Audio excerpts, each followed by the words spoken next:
Hi. Hey guys, what's going on? It's Schmick Squadron, and we are here for a deck profile for you guys. Yes, sir.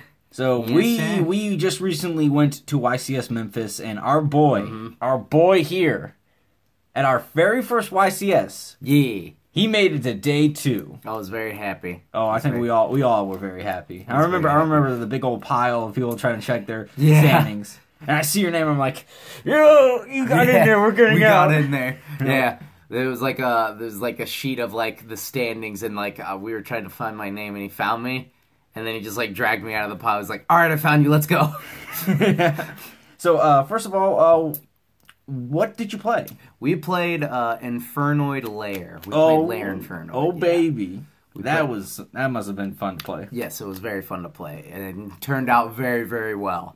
All right, and before we do deck show the profile, what were your matchups? My matchups were, let me see if I can remember. Round 1 was 60 card Dino. Round 2 and 3 were Pendulum Magician. 4 and 5 was Trickstar. Round 6 and 7 were Draco. Round 8 was another Pendulum Magician. And then round 10, or round 9, I ran in there and no one showed up. And round 2, or round 10, I got my ass kicked.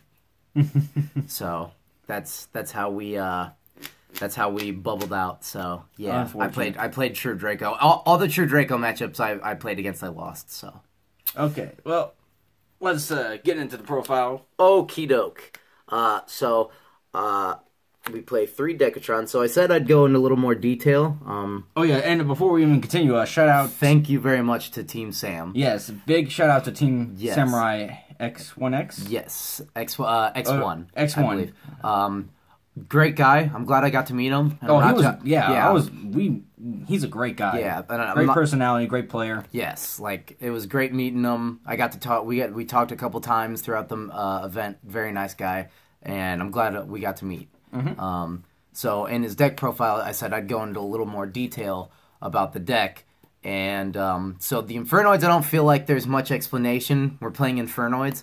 The Decatron is just Decatron. He sends the Infernoid, and bada bing, bada boom, gets their effect. He's the negates. And it also reminds me, we also want to say hello to all the new subscribers that we just got recently from that video. Yeah. Also, thank you for leaving our channel in the description, but continue with the video. All right, and then we've got 2 of the 3, 2 of the 4, Monster, Pop, and Spell, and Trap Pop. They bait out stuff. That's the good thing. They bait out stuff, and like that's all they're there for. It helps a lot, like during especially the Trickstar matchup. 1 of the 6, 2 of the 7. I mentioned that this is the second best Infernoid, and Decatron's the first. Of course, Decatron's the first. This guy, he'll always be the second, in my opinion, because he does battle. If he attacks a monster, he banishes non-targeting on your opponent's field, and it's great. And then is he the one that can attack twice? No, that is this boy, big boy. Okay. Big 28 boy, yeah, Tondal. He's just there for OTKs, but I'd still play him anyways. I thought about running maybe 3 of him and 3 of the darkest Diablos, but and run trade-in, but I didn't get time to test it, so yeah. Of course. When we got the structure deck, we had like 1 day of testing, and then we had to leave. Yeah. So that's these guys. These are like your quick during either player's turn tribute monster, and we love those. And then we got 2 of the big boys, you know, the big boys. These are the ones you usually send with Decatron, right? Yeah, those are the guys that you send with Decatron, like the big boy. You know, the big boy, the heavy storm and the dark hole. Heavy storm in the dark hole. And the dark hole. So this guy's dark hole, and Unko's dark hole, and he's only 1 ulti. And it's faded away. I had it signed by Billy Break. You can somewhat see it. You can somewhat see it, but that was back when in Zoo format. Yeah, I only have one. I have a second secret, but I like my ulti. So only 2 of each? Yeah, I think this is the perfect number. You never want to run 1, and you never want to run 3, so 2's like just what you want. if you saw these guys in hand, it was usually pretty unfortunate. But they're really great, honestly. Like, this is how you're going to get over Masterpiece most of the time. And if they're unaffected by Diagram, it's pretty relevant, honestly. Yeah. But yeah, these guys are great. This is... you use Deviati throughout the YCS. I figured out you use Deviati a lot more than Anunku. Because blowing up back row was super relevant against like Trickstar, Pen Magicians to make them set up their scales. Again, True Draco. They're in the spell, like in the back row. Yeah. So this guy was like super relevant. One of the my round 3 Pen Magician guy, he was playing the trap still to pop, and using Dev was always he was really relevant. So it was really good. So that's enough of those guys. Now we go into the Lair monsters, which we did 2 Arima, 3 Lilith, and 2 of Diablos. So how did you like this ratio? I know you were very skeptical of playing 2 of these at first. Yes. So how did it turn out? So, like Donovan said, I was very skeptical about playing 2 of these guys. I wanted to play 1, but after testing 2... and going through the event with 2, it was phenomenal, and I would never cut it to 1, and I think I would keep it to 2. Shout out to Alfie. He convinced him to play 2. Yeah, he did. It was very good idea, 3 Lilith. I actually figured out that Lilith wasn't that great. She was only good, good because I ran 3 Mind Crush. Otherwise, like, she wasn't really that great because you would, like, tribute her.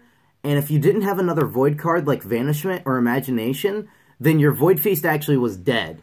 And so that was kind of weird. But the reason I did like her a lot, though, is because when we had Vanishment, we would have Feast and then we would have her. We would have 2 Feast.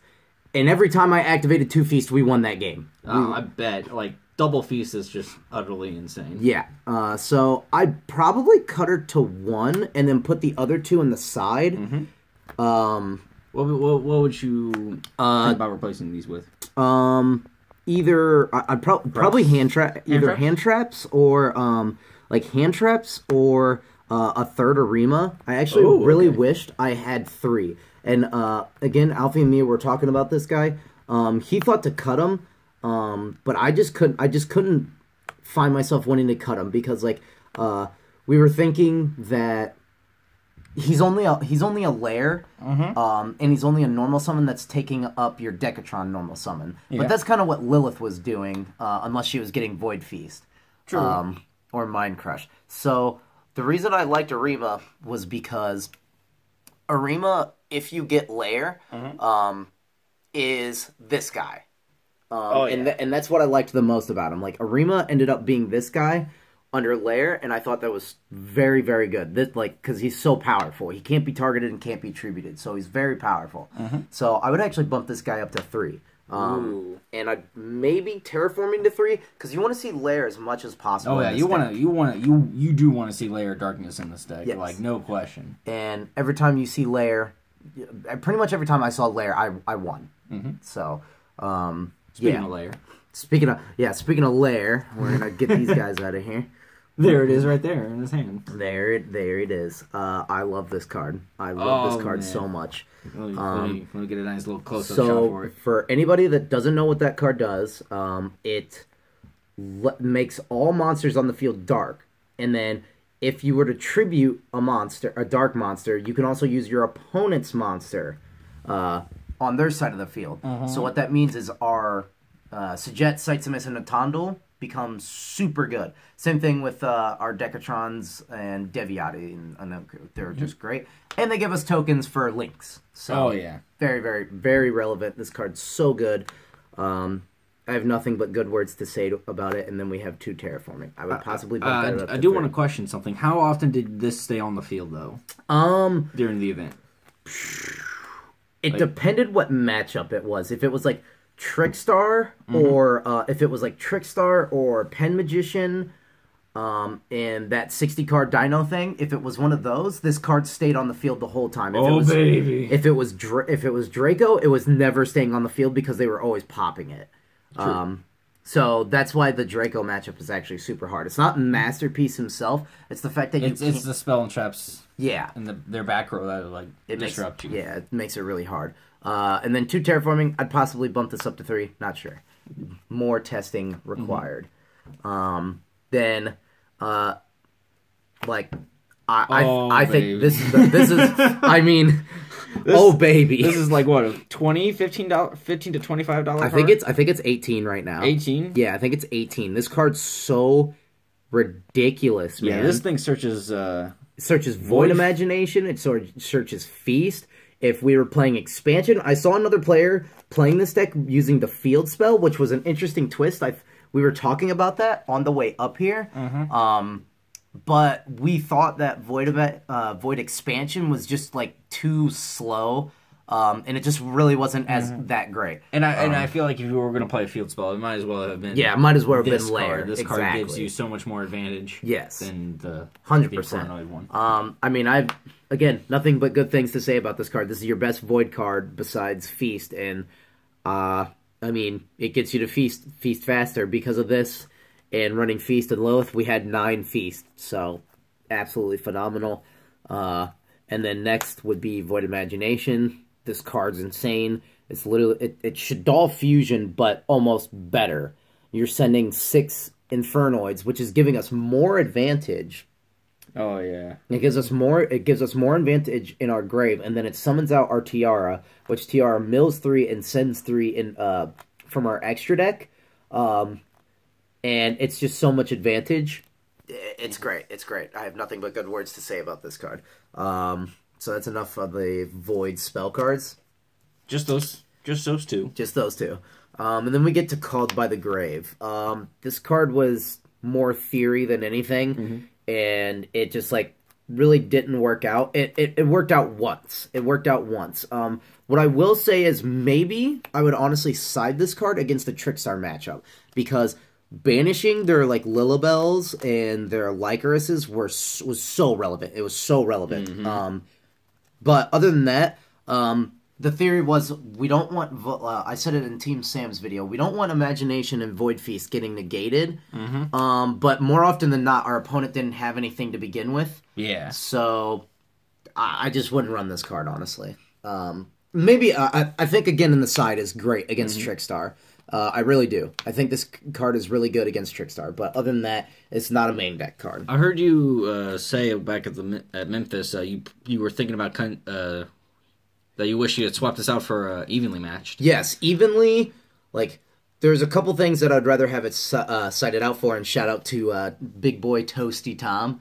Oh yes, Tom Opsel. I think I should have played Evenly in the deck. I think I should. I should have main decked it. And Call to the Grave was just not that great. I would either take it out for Evenly Matched, or Ash in Ogre, or Gamma. Either of those. I'm gonna do testing with it, but I think the way I'm gonna go is Ash Ogre. Reasoning, of broken course. card, Monster Gate, broken, 1-for-1, pretty good. It's just pretty good. It's just pretty good. I thought about we were thinking about running Monster Reborn. It just we just didn't play it. I think I would play it. I would play it going forward. I would play it because Monster Reborn is just a very good card. Get back your Decatrons. Yes. But this card's also really cool because you can tribute your monsters, your opponent's monsters, if you have Lair. Oh my god! It makes it like insane, like really broken. But yeah, I love these cards. And then for our traps, we run 6. Mind Crush was the spicy tech of the week. Every time my opponent saw Mind Crush, they were like just kind of like blown away. It was really great. Like they would see Lilith search Mind Crush, because usually what I would do with Lilith is instead of like this was like the spicy tech then. Yeah. If I was playing True Draco, most of the time I would grab this card. And sometimes against Trickstar, I would also grab this card instead of a second Void Feast. And the reason why is because everything shows now these days. Like a lot of stuff reveals what everything searches, everything draws. So it was super relevant to go like, you know, your opponent goes Candina and searches their Lycoris or Reincarnation. We call that. Or when you're testing against your friend and he's playing True Draco and you just immediately shotgun this and call a mono and you're discarding your opponent's mono. Yes. It makes your, like, because that's the other reason why True Draco is really good against this deck, is a mono Awato, and this card helps a lot. And it's not much of a cost when we're sending Infernoids to our grave. Cause exactly. That's where we want them to be anyways. So this card was really good. I would honestly, I would keep this card. I would play this card. If you're playing the 40 card version or something, I would keep this card. I thought it was fantastic. Also, hitting astrographs when they would go is very relevant. And then best void card. Probably best card in the deck. Yeah. I mean, this card is absolutely insane. Like, it's a common for some reason. It should be. I don't know why an OTS hasn't given this card a super or something. Yeah. So I do want to ask you a question. Why not 60 card? So okay, I did see that quite a bit, and people actually at the event asked me about this. We didn't play 60 just because I didn't have left arms. If I was able to test with it, I think the 60 card version might be better, but I haven't been able to test it, so I'm not entirely sure. When I saw the 60 card version, it looked more fun and more explosive to me. So yeah, I probably played the 60 card version. Okay. But it was 45. 45, okay. Yeah. Let's go on to the extra. Yep. Tokens. Of course. Those Pokemon GXs. Yep. So going to the extra deck, right? Yeah, we'll do extra deck first. Okay. We had the Baguska, Abyss Dweller, and Tornado Dragon. I only went in Tornado Dragon once, but I'd keep him. He's such a good level rank 4 that I'd always keep him. These two, on the other hand, I never went into. And they, what would you switch these out with? You did say in Team Sam's video these didn't really work out for you. Yes. Beals is a fantastic card, and Heliopolis, because we can go Beals because all of our monsters are dark. So Decatrons are tuner, and we have several ways to get to it. Like Sightsumus and Decatron. If you don't send Decatron, anything for Decatron is a level 8 is Beals, Patrulia, with Decatron. A token. Yeah, token. Also Patrulia with Decatron sending Harmadic is a 8. Decatron sending Harmadic with Arima is an 8. So you have a lot of ways to make Beals. And then Heliopolis is because we have a Tondel who's an 8. You have Decatron who can become an 8. And you have good ways to make rank 8s as well. And Heliopolis works really good with Lair. So I think that's what I'd run instead of these two. They just didn't work out that well. So yeah. They're not bad cards, they just didn't work out in this deck. Yes. Scarlight and Omega. Shout out to me for loaning these two. Yes. We did end up buying an Omega, thank God. I need to get these back. Yes. Omega was great. I made him once, and it ripped a card out of my opponent's hand, and it was the card that they needed.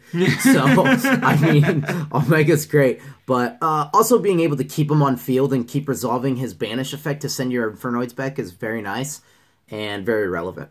And then Scarlight was Theory. I wouldn't actually take him out. I would keep him. He's really good against, he's good against Pendulum. He's good against... he's a board wipe, basically. Yeah, he's a board wipe. I really like this card. I would keep this card. No questions asked about him. These three are obvious. Yeah, obvious. I mean, these together are insane. It's literally ridiculous. I mean, 3 pops is just nothing but fun, just insane. I love these cards. Wouldn't switch them out for anything, of course. Syuja Borreload. Now these shout out. Yes, shout out. Let him borrow this because I was playing Draco and didn't need my extra deck. Now the thing with these were normally, excuse me again. Normally, we just didn't have either we had enough monsters to go into these guys or we didn't. But when we did, there was no need to go into Borreload or Syuja. With Syuja in this deck, I feel like usually we don't need to draw that many cards, but maybe I'd keep Syuja, but Borreload, I didn't ever really feel like we needed him. And even if our opponent had a Borreload on their side, we contributed anyways. So since it is a dark. Yeah, so it's really just not that big a deal. I just don't think maybe I'd really run it, but and even Saryuja, I think maybe I wouldn't run it. So I'm not sure what I'd take out for them. But I know I wouldn't run Borload. I'm just not sure about Saryuja. Decode. I went into Decode a couple times. I think I ran into him like 3-4 times. And it was pretty good, honestly. He's a dark, so we can tribute him if we felt like it. And we can tribute our opponent's one. It's just good. Decode's just good. I have no complaints about him. He's just good. And then we have Akashic. Akashic's great. All of our Infernoids are the same type. They're all fiends. They're all fiends. And they're pretty sure all monsters in your deck are fiends except for Diablos. Yeah, exactly. So it just made Akashic very easy to go into. We could, we also side Kaiju, so we could bounce them back if we ever felt like it. Link Karibo. Again. Shout out. I'll let him borrow this. Yeah. Good card. How often did you go into Link Karibo? I went into him twice. It was usually when opponents felt like they wanted to affect Vile or Decatron. I would just yoink. Yeah, I would just yoink. Yeah, I would yoink him out with Karibo, and then I would just go into a different Infernoid, and I would have Link Karibo and an Infernoid, and it was just honestly sometimes it was like enough. Like my opponent like would try to crash into the other one, and they just couldn't. It was or like hit over it or whatever, and they couldn't. It was great. And Underclock Taker. Underclock Taker is just solid, so I like Underclock Taker. Actually, I know what I'd remove for Borload. Doolittle Chimera. If we don't have Lair, then we can go into Doolittle, and it makes all of our fires 500, and it's pretty relevant because a lot of our bigger Infernoids can hit over Masterpiece, and that's what we want a lot of the time, is just something to hit over Masterpiece. So yeah, those are our Link monsters. Okay. And that is our extra deck. So that's the extra deck. Okay, let's get to that side. All right. So side, we did 3 evenly. I think everybody knows what evenly does. Oh, yeah. I've lost to this, like, so many times throughout the weekend. I sided it when I went in second, obviously. I only saw it twice. And the games that I did activate it, I did win. So, yeah. D-Bear. So D-Barrier is super good. Sorry, they're out of sleeves. I don't know where the sleeves went. It was the long weekend. Yeah, D-Barrier with Lilith is way too good against Pendulum. In my opinion, I think it's way too good because like you end up having 6. Like you have 6 D-Barrier in your deck. So we go first and we have Void Feast and D-Barrier, and they just can't win the game. Like they just can't win the game. And then 2 TT. This was for going first. Oh, yeah. Great card. I have nothing better to say about TT. It's just a great card. And these are, before we continue, these are all searchable off Lilith. Yes, very good. Thank you to Matt Persinger for letting me borrow Evenly Match. Cosmic. I would switch these for TT. I would run 3 TT. Imperial Iron Wall literally like just crushes our deck. And if we can't draw into Decatron, then we lose. So we need more outs to Imperial Iron Wall. And Twin Twister is the way. Especially since we don't care about discarding our Infernoids. 3 Ghost Ogre. 3 Ghost Ogre against going second against the Pendulum. It was mainly just because of the FTK. Like, we would Ghost Ogre their... Usually their Electromite, and that was usually enough. But if they could keep going, they could keep going, and yeah. But luckily our opponents never could keep going. And then 2 Game of Seal because of Masterpiece. And tokens again. Oh yeah, them tokens. Bomb-ass tokens. Bomb-ass tokens. Any shout-outs before we quickly end the video? Shout out once again to Team Samurai X1. It was great meeting you, and thank you so much for putting our channel in your description and sending people our way. We seriously appreciate it. And oh yeah, definitely. We can't thank you enough, honestly. Thank you to my family that supported me. Thank you to Donovan for sending me cards and supporting me as well. Andrew Deal, I said his name correct this time. I said Thiel. I get his name with another guy that we know mixed up. My bad. Of course, Matt Persinger, Tom Olson, Ricky. Rick Gecky is what we call him. Olson, I don't mean Opsel. Opsel. Jesus Christ, I'm so bad with names. Tom, Toasty Tom. Yeah, we call him Toasty Tom. Yeah, we call him Toasty Tom. He knows who he is. He knows who he is. and he was right. I should have ran evenly. Alfie Dankelson for helping me with theorizing. Eden Salins, Collector, of course, and Manticore, because it is the first store that I went to. Yes. Big shout out to those 2 stores. Yes, definitely big shout out to those 2 stores. And honestly, Memphis was fun, and hopefully we can do well again at a next one that we go to. So, when we go to one. Yeah, when we go to one. I heard the next one's in New Jersey. Oh, baby. And honestly, thank you guys. Thank you, all the fans. I know we haven't been uploading much, but I hope to change that soon. And I hope you enjoy this more. Yeah, we corrected something earlier with our YouTube channel. Yeah. So now he's going to be able to get access to it and upload videos. So you're not all just relying on this dumbass behind the camera. Donkey. But honestly, just thank you so much, guys, and I hope you enjoy this like more detailed version of the deck profile. And as always, it's your boy Schmick. It's your boys from Schmick Squadron. It's your boy Seth and your boy Donovan. And you know we love you guys. Peace out.